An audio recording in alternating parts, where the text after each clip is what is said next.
Muy buenos días y bienvenidos a este encuentro Per Ankh. Para nosotros es una alegría y un honor que Vanamali Banshik, nuestra hija, nos haya invitado. Y bueno, vamos a estar compartiendo un gran tema que nos conecta a Egipto y a toda su historia ancestral. Yo soy Claudia Banshik, directora de la Academia Internacional de Paleocontacto, artista plástica y bueno, investigadora de estos grandes temas que nos involucran con las civilizaciones perdidas. Así es, yo soy Fernando Gabriel Seca, compañero de Claudia y director académico de AIPA, Academia Internacional de Paleocontacto, donde abordamos diferentes temáticas que tienen que ver con la búsqueda del conocimiento y el origen del ser humano. Obviamente tenemos que hacer mención y estamos muy honrados de participar de este encuentro con todo lo que tiene que ver con la cultura y mitología egipcia, que va a ser parte de nuestra ponencia. Así es, bueno, decirles que estamos en Capilla del Monte, Córdoba, Argentina, y bueno, los invitamos a todos a formar parte de nuestra academia. Hoy traemos un pedacito de todo el material que nosotros enseñamos y difundimos en AIPA. Y bueno, hoy nos motiva el mito egipcio, traemos evidencia arqueológica también y vamos a vincularlo con el esoterismo o la espiritualidad también egipcia de la mano de grandes investigadores. Daremos una ponencia acerca de la conexión estelar y los Shem-Suhor. Un recorrido más que interesante porque unimos la mitología con la arqueología, con la antropología, sustento científico a posibles historias que muchos lo relacionan con mitos, pero que en realidad tienen más de verdad que de mitología. Así que nos vamos a adentrar de a poco, vamos a compartir pantalla y vamos a iniciar este recorrido por este misterioso Egipto de una manera muy particular, mostrándole diferentes facetas de cómo se fue conformando esta mitología de Egipto. A ver, ahí va. Muy bien. Bueno, vamos a empezar desde el origen mítico del Egipto antiguo, lo que se conoce como el Septepi, ese tiempo primordial, el tiempo primigenio del origen mismo de lo que hoy conocemos como el territorio de Egipto. Y todo comienza con una leyenda, con una tradición que fue corriendo tras las arenas del desierto con los milenios. Se decía que el mundo había surgido de un mar infinito y sin vida, cuando el sol se levantó por primera vez en un tiempo lejano conocido como Septepi, bueno, que está de alguna manera escrito allí o recreando todo lo que es el primer inicio, la primera vez. Para los antiguos egipcios, ellos reconocían el origen allí, en ese tiempo primero, en un tiempo eterno, en el que se pasa de la existencia de lo que todavía no es a la existencia de lo que todavía es, dando origen a una condición cósmica en la que vivían los dioses.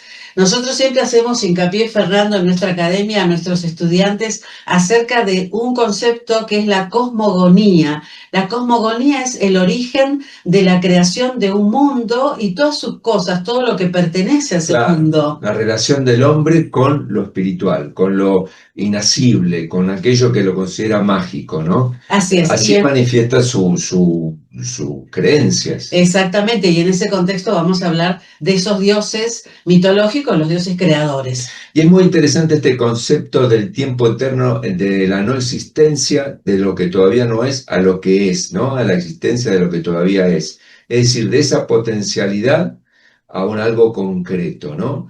A esa partícula, onda partícula, lo que la física cuántica o la mecánica cuántica está contando en la actualidad, está desarrollando, ellos lo plasmaron a través de este mito, cómo se creaba la realidad. En este caso, cómo se crearon los reinos predinásticos y postdinásticos del antiguo Egipto. Vamos a llevarlos en este recorrido, ¿no es cierto?, como les decimos, con un marco histórico, con evidencia arqueológica y trayendo también un poco de espiritualidad y esoterismo para, de alguna manera, poder situarnos en toda esta parte egipcia, ¿no es cierto?, que nos va a dar el legado. el legado. Y desde ese legado, bueno, cada uno va a tomar lo que le resuene para sus propios saberes, para su propia línea investigativa, claro, y para el desarrollo de su expertise, ¿no? Cada uno de los que está aquí compartiendo con nosotros Perak y para todos, estimado público que está presente ahora también. O sea que a medida que vamos avanzando, Fernando, vamos a ir de alguna manera sembrando esa semillita de la curiosidad, ¿no? Claro, nosotros tenemos un prisma particular, que es la ciencia y la investigación metodológica. A lo mejor no es parte de este saberes, pero sí complementa, porque nos trae un origen de por qué surgieron estos arquetipos, ¿no? En lo que tiene que ver con el tarot. Hablábamos de evidencia, y una de las evidencias de este antiguo período de Egipto, el Set Tepi, está dada por la famosa piedra de Palermo, que, como bien reza la placa, dice, es uno de los incómodos registros de la historia y cronología egipcia que hace profusa referencia a este periodo Set Tepi. Ella describe un fragmento de los anales reales de Egipto, así lo define. En el templo de Fdu, los sacerdotes egipcios describen una época de los dioses antes de la época de Menes, que fue el primer fundador de las dinastías egipcias, ¿no? El primer faraón. Y lo que estamos viendo aquí, bueno, es la placa original que fue encontrada a fines del siglo XIX y que se separó en 7 partes. La primera de ellas, del 1 al 5, como está datada aquí en este esquema, se encuentra en un museo del Cairo. La número 5, que es la que le da nombre a todo este conjunto de información, es la que se encuentra en el Museo de Palermo, y la última en el Museo de la Piedra en Inglaterra. Lo interesante de poder ir analizando datos es, si vemos esta imagen, esta fotografía, vemos la calidad del grabado que se hizo sobre esta piedra. Fíjense, líneas paralelas, trazos bien definidos y trazos firmes, lo que denota que se puede hacer un paralelismo con lo que hoy hablamos de grabaciones de piedras a través de máquinas láser.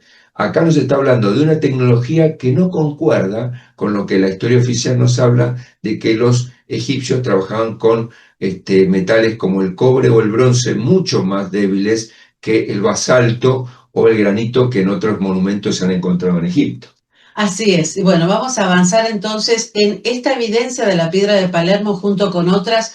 Nosotros vamos a encontrar un registro escrito en jeroglíficos de que hubo un tiempo predinástico, un tiempo en el que reinaron en la tierra de Egipto, los dioses, esos seres venidos de las estrellas. Hoy vamos a estar haciendo esa conexión estelar y de la mano de Robert Gubal, entre otros, nos vamos a sumergir en las arenas del desierto y espejando el cielo, que de eso se trata nuestra ponencia, ¿no? Proponemos que este ingreso de nuestra historia, de los dioses que convivieron con los humanos, nos permitió entregarnos un legado cultural que fue el basamento de las dinastías faraónicas.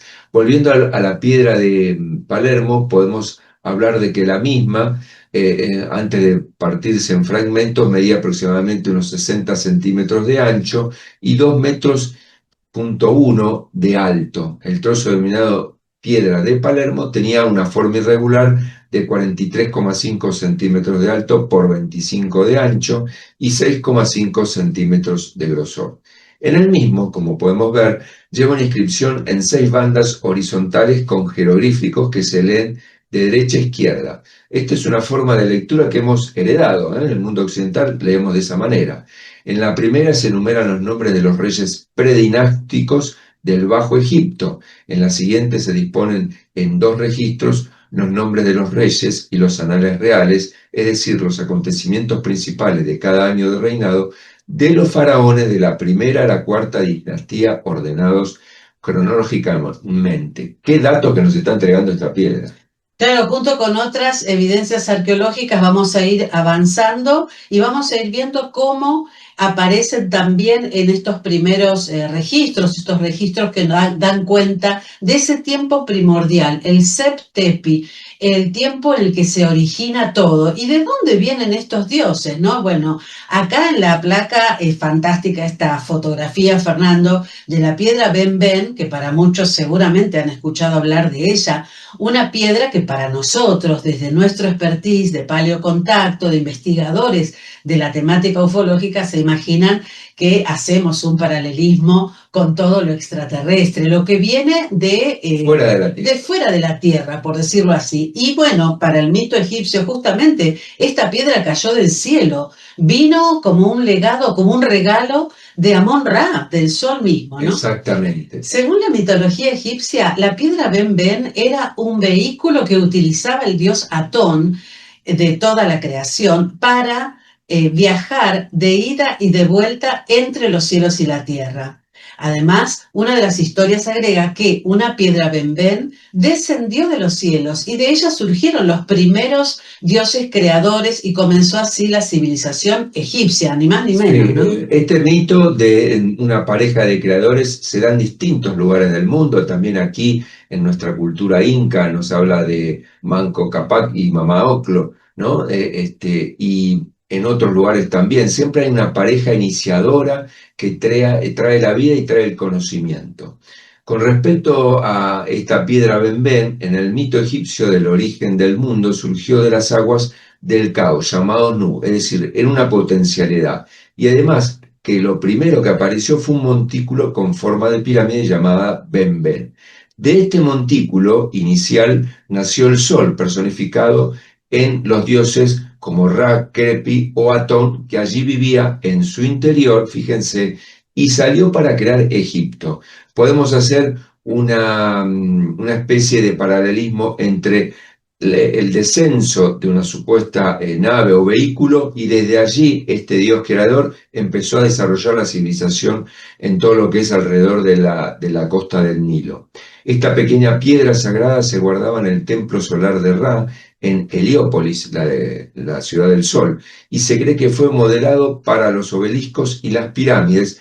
Las piedras que rematan dichas pirámides se la denominan piramidión y son también llamadas piedras Ben-Ben, pues su forma deriva del famoso Ben-Ben original.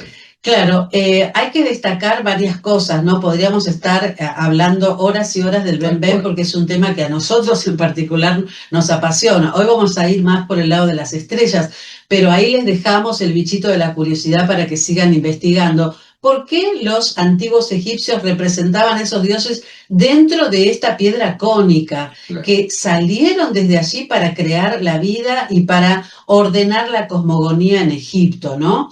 Y para muchos que investigan este mito dicen que en realidad no es que representara al mismo un regalo del dios Sol, sino que este artilugio se posicionó por delante del sol y entonces por una ilusión óptica los egipcios pensaron que era el sol mismo dando vida al Ben-Ben y en realidad simplemente estaba descendiendo por los cielos. Como quiera que sea, formó parte de una reliquia muy venerada allí en Heliópolis, ¿no es cierto?, donde fue conservada y donde después se la replicó, como bien decís, en distintos lugares, ¿no? En distintos lugares. En distintos obeliscos, y hoy actualmente hay muchas ciudades del mundo, entre nuestra, la ciudad capital, Buenos Aires, que plantea esta posición del obelisco como centro referencial.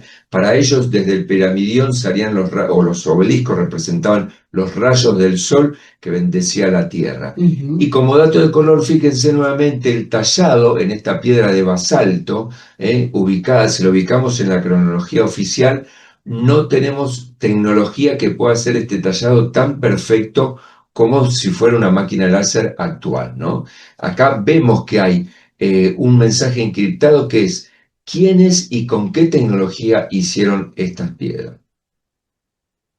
Bueno, y vamos a hablar entonces, sí, quiénes hicieron esto, ¿no? Estas construcciones. Y de ese periodo predinástico. Ese periodo predinástico, ¿quién hizo la planeación? Porque hablamos de la meseta de Giza con esas monumentales pirámides, hubo que haber, tuvieron que inventar o trazar un plano, ¿no es cierto?, de lo que iban a hacer. Exactamente, una logística que, como bien dice Claudia, tuvo que hacer un relevamiento del suelo, una ubicación, saber, después vamos a ver en placas posteriores, lo que pesarían esos monumentos y cómo armar toda la estructura para que eso se sostenga y perdure en el tiempo. Y acá entran, protagonizan esta parte de la ponencia los Shem Suhor, que son considerados parte de esa gran construcción, los que por ahí ayudaron a los humanos. No vamos a restarle importancia al humano, ¿no es cierto?, como co-creador de esta gran maravilla, pero en un tiempo predinástico, en un tiempo de dioses, en un tiempo de Shem-Suhor, podemos decir que ellos fueron los mentores de los humanos, quienes transmitieron ese conocimiento. Hablamos de geometría, de altas matemáticas, de alta tecnología en la antigüedad. Bueno, vamos a las palabras de Gastón Maspero, egiptólogo francés, 1846-1916, que muchos egiptólogos lo toman como referente porque él se atreve a hablar de un tiempo semidivino, un tiempo predinástico, donde aparecen ellos, los seguidores de Horus. La gran efigie Harkmakis monta guardia en el extremo norte desde los tiempos de los seguidores de Horus, una estirpe de seres semidivinos y predinásticos que, según las creencias de los antiguos egipcios, habían gobernado esta región miles de años antes que los faraones históricos. Esta proposición tan audaz que nos entrega Gastón Maspero está después sustentada con registros arqueológicos que vamos a ver en otras placas.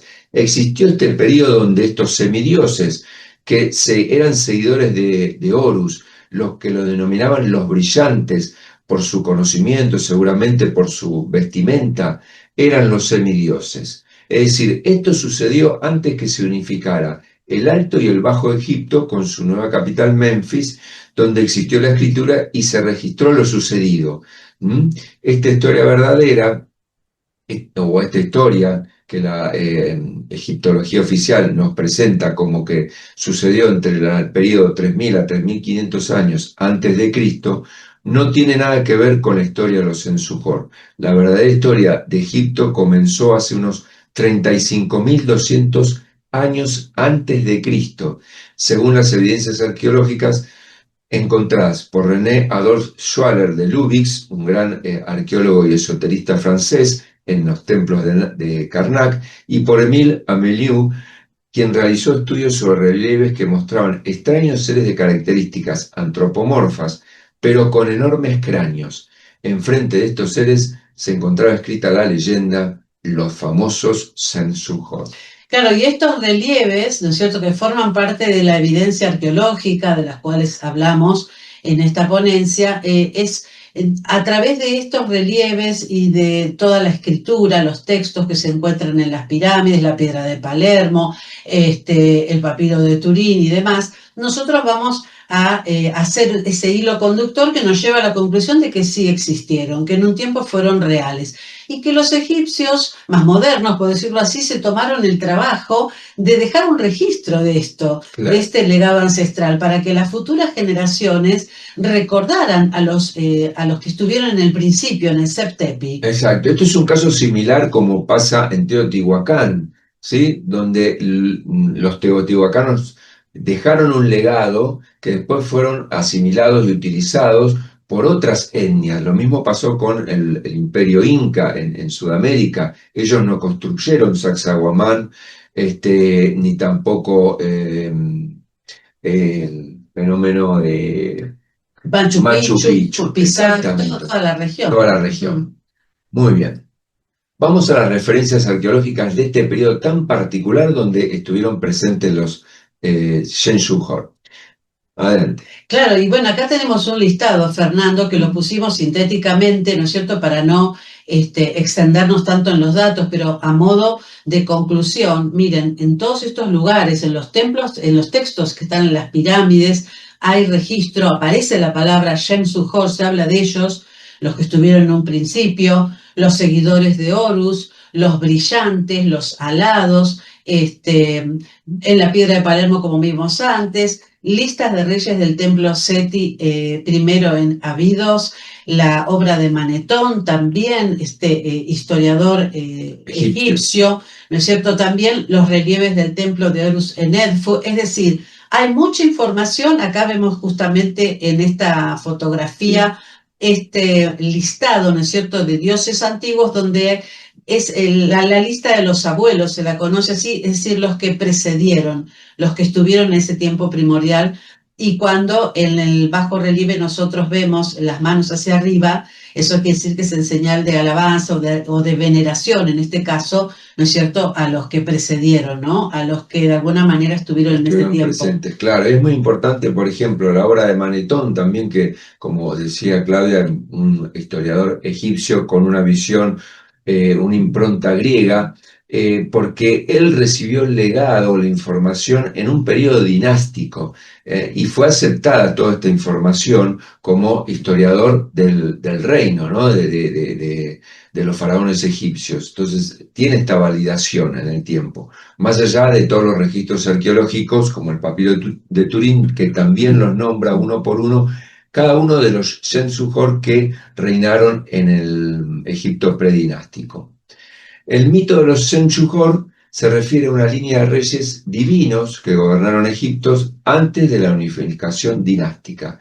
También se refiere a una categoría de seres míticos y sacerdotes asociados a Horus. ¿Por qué? Porque ellos, al ser seguidores de la doctrina de Horus, en lo que es, digamos, sosteniéndonos en el mito, ellos eran sacerdotes y formaban a otros, a los humanos en esta doctrina, ¿no? En el seguimiento de Horus. Estos seres protegieron a Horus, según la mitología, en su lucha contra su tío Set para vengar la muerte de su padre Osiris, ¿no? Esto se ve bien plasmado para aquellos que les gusta el cine, son cinófilos, en la película Los dioses de Egipto. Inclusive se los representa con una armadura muy similar a esta, como también en la otra película Stargate. Claro, ahí está, dejamos esas películas también para los que les gusta la temática. Por supuesto, todos los que estamos acá estamos enamorados de Egipto, así que seguramente la vieron, y podemos seguir sacando data, ¿no? A medida que vamos viendo estas films. Bueno, aquí está otra imagen maravillosa de los Shem-Suhor, que, bueno, forman parte de la construcción mitológica de la realeza, la identidad egipcia, con relatos que lo sitúan en el periodo Nagada, es decir, un periodo muy, muy antiguo, ¿no es cierto?, predinástico, ¿no es cierto?, hablamos de más allá del neolítico, y los asocian con los conocimientos ancestrales, el origen divino de la realeza, seres sobrenaturales que participan, y esta parte es la que nos interesa, claro, en la planificación de los monumentales construcciones en la meseta de Giza, es decir, los planos. Podríamos decir los arquitectos, los que hacen el diseño. Exacto, ¿sí? Diseño, ubicación, orientación, que más adelante vamos a ver en las ponencias. También aparecen en textos funerarios como figuras que purifican a los fallecidos en su viaje al más allá. Esta función llevó a que el nombre Shem-Suhor también se aplicara a los sacerdotes que realizaban ritos funerarios. Es decir, después toman este nombre, ¿no es cierto?, lo adoptan los humanos y siguen con esas tareas, ¿no es cierto?, en lo que es el ayudar al muerto, digamos, en su tránsito al más allá. Y al más allá podría ser hacia el cielo, ¿no? Ya es una especulación.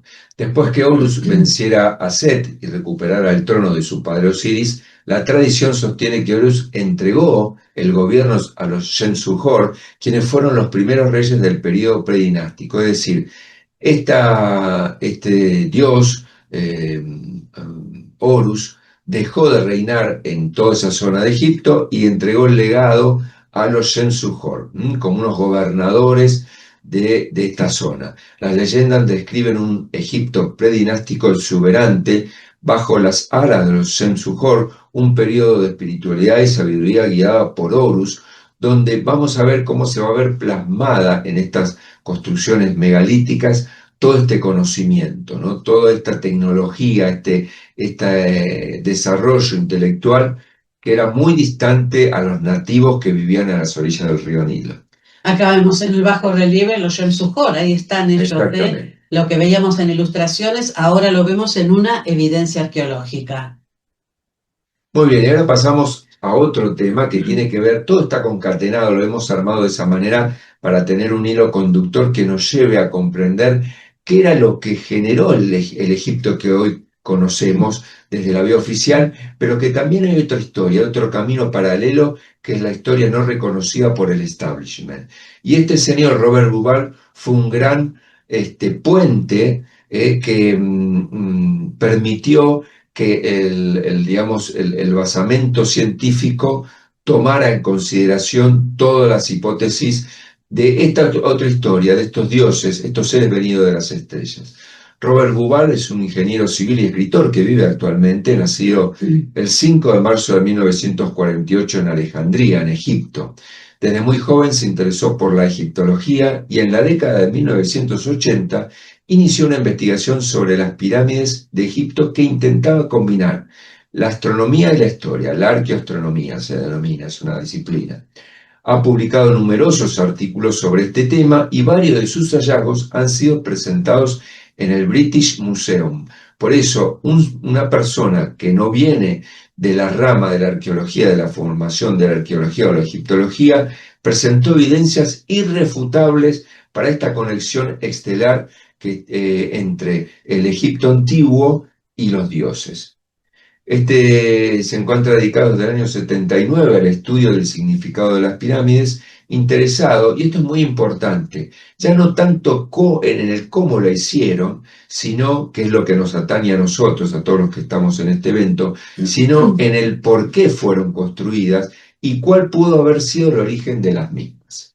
Bueno, el Misterio de Orión es su gran libro donde él va a hacer esa correlación entre la tierra y el cielo, ¿no? Ahora lo vamos a ver más detenidamente en la próxima placa, que gracias a él, que es quien descubre o redescubre esta antigua fotografía, ¿no es cierto?, tomada por la Fuerza Aérea de Egipto en su momento, en la década del 50. Acá estamos viendo una toma aérea de la meseta de Giza con las 3 pirámides. Y bueno, él se va a encontrar paseando por el Museo de El Cairo. Bauval se va a percatar en las paredes, ¿no es cierto?, de que está donde se encuentra también la estatua del faraón Kefren. Él va a ver esta fotografía aérea donde están las 3 pirámides, y él le va a llamar la atención a algo, ¿no es cierto? Es como que en ese momento dice, ¿por qué no están alineadas perfectamente? Está Keops, Kefren, pero Miquerinos no está en la misma línea. Es como, él lo va a decir a lo largo de las conferencias, claro, también, es como si uno viera un cuadro en la pared torcido y tiene esta sensación de querer ponerlo derecho, ¿no? Él miraba y decía, ¿por qué los egipcios hicieron 2 pirámides perfectamente alineadas en una línea imaginaria oblicua, pero la tercera, la más pequeña, está desplazada? Y le queda a él esta duda dando vueltas, le hace ruido, como decimos ahora, ¿no? Y bueno, posteriormente, dice, en Arabia Saudita, él se había ido de viaje, estaba trabajando en Arabia Saudita, recordemos que él es ingeniero, y dice que había una noche de mucho calor, ¿no es cierto? Entonces salió con su familia fuera de donde estaba hospedado, y el cielo estaba maravillosamente estrellado, y se detiene a ver las estrellas, inclusive se veía hasta la Vía Láctea, ¿no? De tan puro que estaba el cielo, sin contaminación lumínica, claro. Y ahí él es donde ve la constelación de Orión y dice, Eureka. Es claro, como que diríamos ahora, le cae la ficha, ¿no? Y se acuerda del cuadro que vio en el museo, de esta fotografía aérea de que fue tomada en la década del 50, y dice, ahora entiendo. Ahora entiendo. Ellos hicieron en la tierra un espejo del cielo, representaron con estas 3 monumentales obras de arte que son las pirámides, el cinturón de Orión, ¿no? Que bueno, a posteriori se va a llamar Keops, Kefren y Miquerinos, ¿no es cierto? El abuelo, el padre y el hijo, en honor a ellos teóricamente, dice la historia oficial, bueno, claro, que se construyeron, ¿no? Lo que los egiptólogos nos propusieron como válido.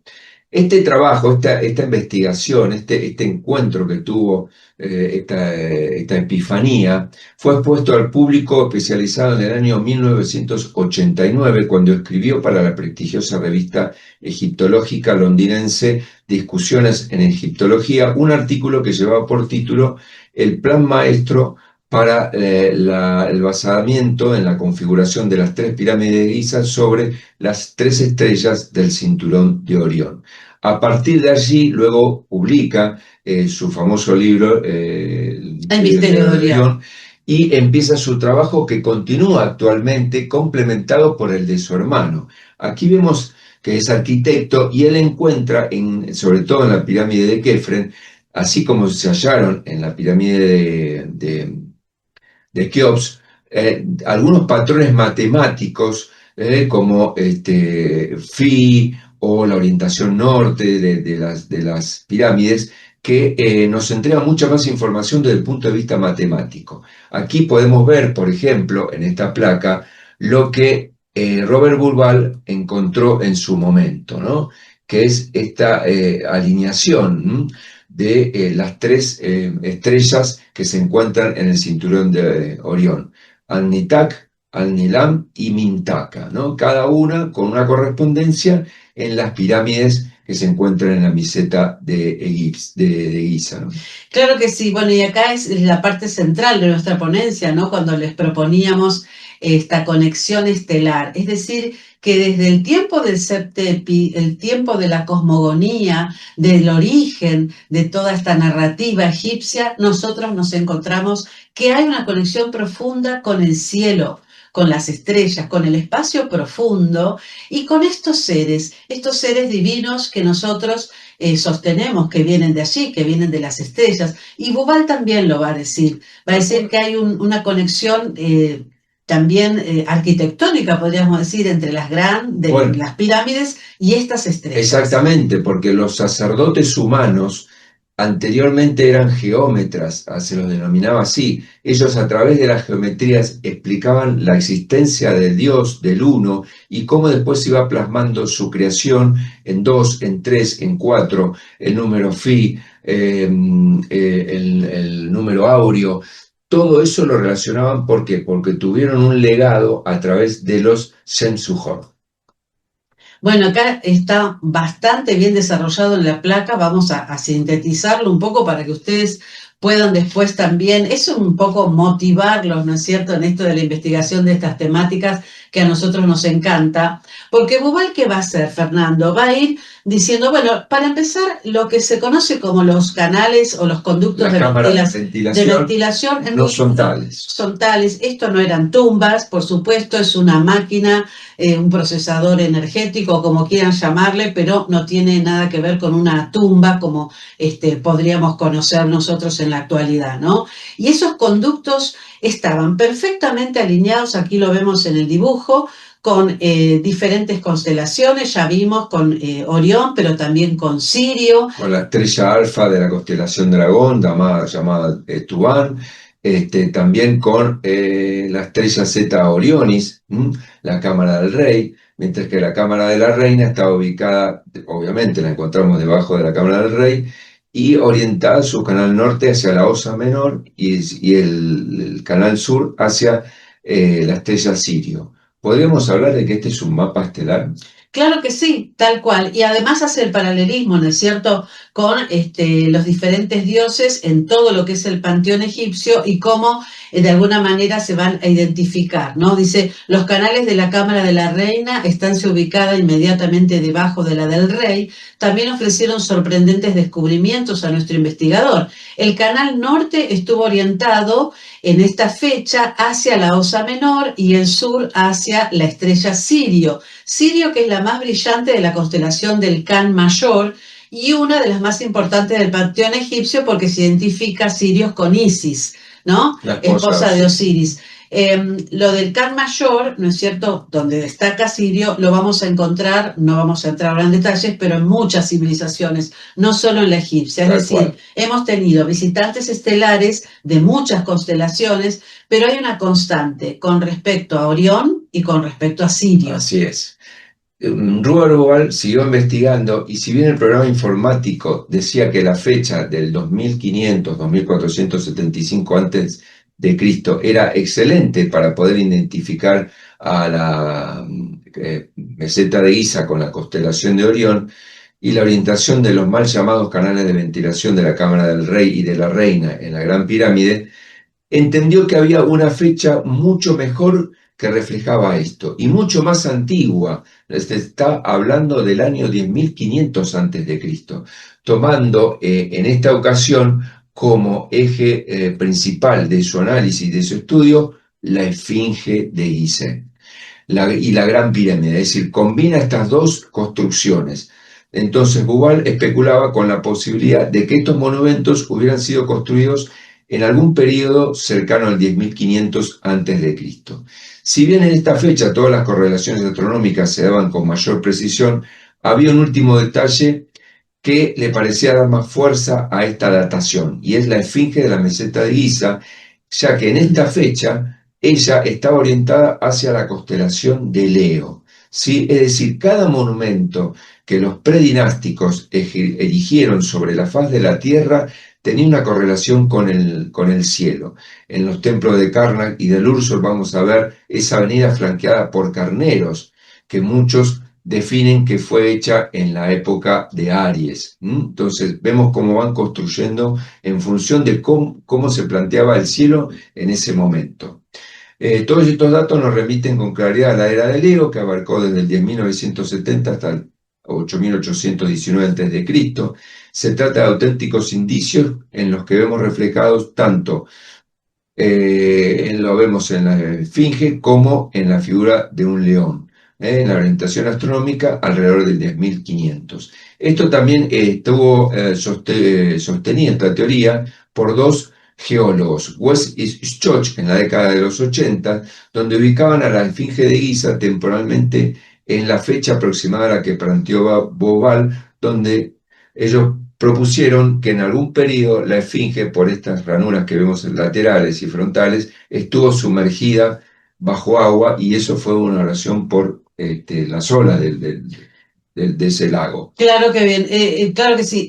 Schoch es conocido o se ha hecho famoso justamente por hacer esta datación insólita, ¿no es cierto?, audaz, de por lo menos 10.000 años antes de nuestro tiempo, y él dice, bueno, era un periodo, estamos hablando de la desglaciación, ¿no es cierto?, un periodo en el que luego el desierto de Sahara, con lo que conocemos hoy como el Sahara, se va a transformar en un vergel, ¿no? Claro. Un periodo histórico, Fernando, que hablamos ya del Neolítico, ¿no es cierto?, donde van a hacer su aparición estos visitantes estelares con mucha asiduidad, ¿no? Y bueno, más allá de todo este trabajo investigativo que realmente es muy valioso, llevado a cabo por Robert Bubal, ¿no es cierto?, por Schoch, como decíamos recién, con con esta gran afirmación, ¿no es cierto?, audaz, de que tanto las pirámides como la esfinge son muy anteriores a lo que dice la datación oficial. No hablamos de 2.500 o 3.000 años, ni siquiera 5.000.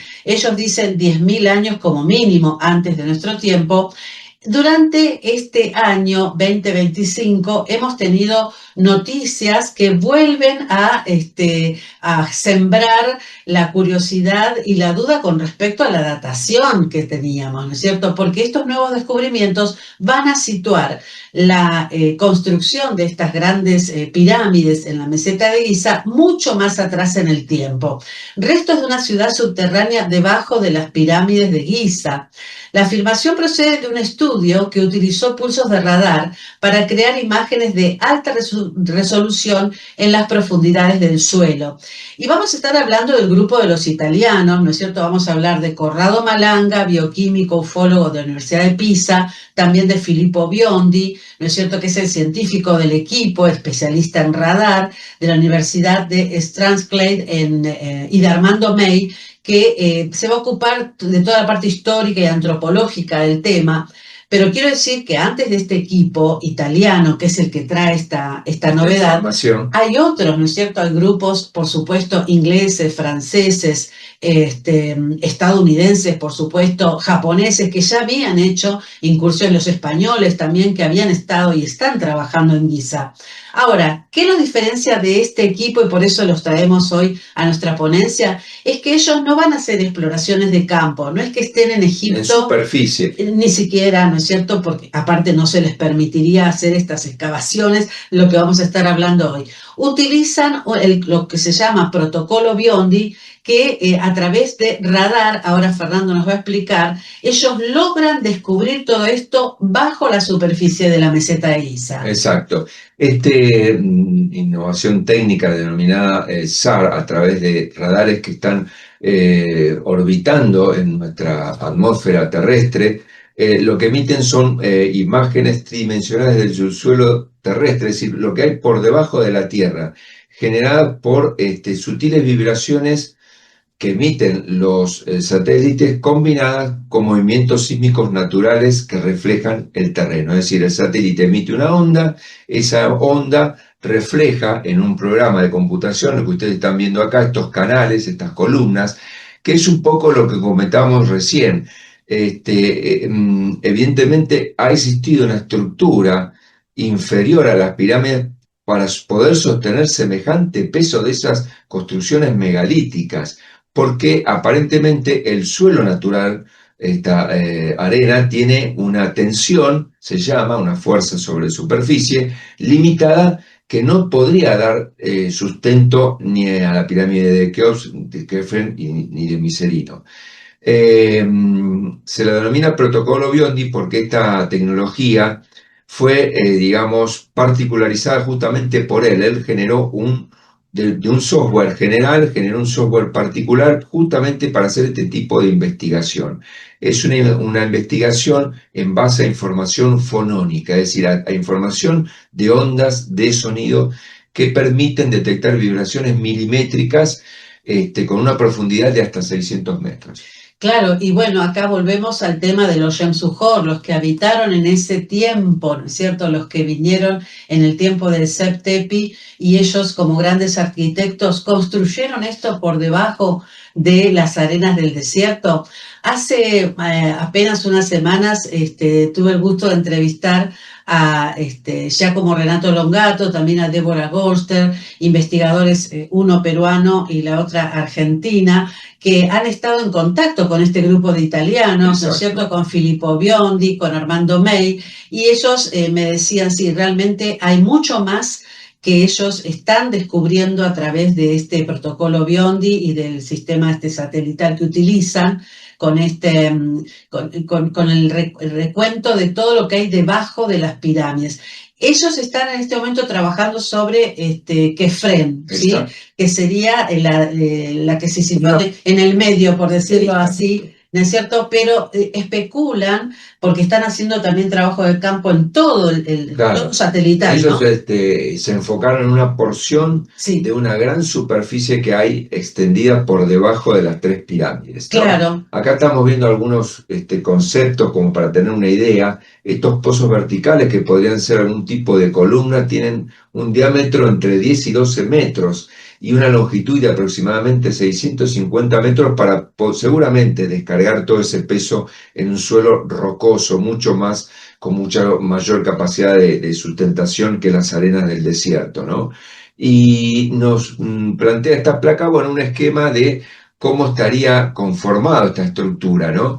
Entendiendo ellos que el complejo descubierto es 10 veces mayor que la superficie que ocupan las construcciones monumentales entre pirámides y Esfinge de Giza. Claro, claro, a eso me refería cuando hablaba de las entrevistas que le realicé. Los dos, tanto Giacomo Longato como Débora Golster, decían, debajo de las arenas hay mucho más por descubrir, no solo debajo de la pirámide, ¿no?, sino en toda la meseta. Lo lamentable es que hay zonas donde no hay construcciones aparentemente y ya están haciendo trazados para hoteles, para hotelería. Con lo cual, bueno, si hay algo ahí debajo, no, nos quedaremos con las ganas de descubrir de qué se trata, ¿no? Bueno, y todos sabemos por intuición, por conceptos heredados, que las pirámides están asociadas al manejo de energía. Aquí tuvimos un gran ingeniero y físico, don Pedro Romagnuc, que en el FISI, su fundación de investigaciones aeroespaciales, desarrolló unas pirámides donde proponía un tratamiento de curación de algunas dolencias físicas con una rapidez realmente avanzada. Y entonces acá combinamos también esto con las teorías que propuso Nicolás Tesla de que eran capaces de aprovechar frecuencias naturales de la Tierra, ya que hay otros estudios que hablan de la combinación de la energía que procede de ríos subterráneos junto con esta forma que sería como un concentrador de energía y que daría la posibilidad de que sean fuentes de energía, o como otros autores como Christopher Dunn, que habla de plantas de energía a través de las pirámides, funcionaban como máquinas de resonancia energética y magnética. Inclusive se ha comparado la red subterránea con la llamada Menti, la legendaria ciudad oculta mencionada en otros mitos egipcios. Según textos antiguos, Amenti era un reino subterráneo vinculado a los dioses y al conocimiento sagrado. Amenti, aunque no es un lugar físico, por ahora, algunas teorías hablan de una vasta ciudad subterránea bajo las pirámides de Giza. Lo que era una realidad en un pasado antiguo, se convirtió en un mito en el presente. Claro, y todo forma parte de lo mismo, ¿no es cierto? Y cuando hablamos de mito y realidad son dos caras de la misma moneda. Hoy por hoy la ciencia nos está confirmando lo que en su momento la egiptología tomaba solamente como un cuento fantástico o parte del mito, ¿no? Y por eso digo, ojalá que sigan estos avances de estos grupos de investigación que todavía pueden investigar porque lo hacen desde la estratosfera, ¿no? Con este sistema satelital. Y entonces pueden hacerlo, porque Claro, bueno, no está condicionado por hay legislación. mucha restricción en Egipto, ustedes saben, ¿no es cierto? Zahi Hawass es el primero que va a poner allí el impedimento para que se avance. Queremos nombrar en el final también, hablando de todo lo que es el mundo subterráneo, por supuesto, al gran Edgar Cayce. Él es profeta durmiente, ¿no? Que cuando dormía podía llegar a conectar justamente con estas civilizaciones antiguas y que nos deja, la frase acá en el final de nuestra ponencia, nos deja pensando. Él nos dice, en las generaciones venideras, a medida que el pensamiento se canalice por esos canales, ocurrirá lo mismo que en el principio. Pues, como se ve, nadie se siente atraído hacia el propósito de establecer esta relación más estrecha con la verdad de Dios en la tierra, excepto aquellos que la establecieron primero en la tierra que ahora se conoce como Egipto, en ese periodo trascendental en la comprensión humana. Es decir, podemos estar viviendo este milagro de reconectarnos con esa visión espiritual que nos legaron los antiguos egipcios, ¿no? Así es, y bueno, este hilo conductor que hicimos desde el Septepi, la piedra del Benben, los Shem Suhor, en la gran investigación de Robert Bubal, y nombremos también a Jean-Paul Bubal, su hermano, arquitecto, que también dijo lo suyo desde las matemáticas, y los nuevos descubrimientos en la meseta de Giza con estos italianos, Filippo Biondi, Armando May y Corrado Malanga. Hay mucho más para hablar en Egipto por estos días y nosotros en el final, Fernando, queremos invitarlos a todos a un encuentro que se va a hacer en Capilla del Monte en el mes de octubre. El 11 de octubre vamos a tener la presencia de una gran conferencista y escritora argentina. Débora Goldster, que nos va a estar hablando de la Atlántida y todas las conexiones que tiene, por supuesto, con Egipto. Estos temas y muchos más los van a poder profundizar, si gustan, a través de AIPA, la Academia Internacional de Paleocontacto, así que estamos a sus órdenes y cualquier consulta sobre lo que hemos expuesto a su disposición. Somos libres pensadores, buscadores de la verdad y muy pronto seguiremos trayendo más información. Muchísimas gracias a este maravilloso encuentro, Perank y a Banamali Banchik. Hasta pronto. Hasta un próximo encuentro.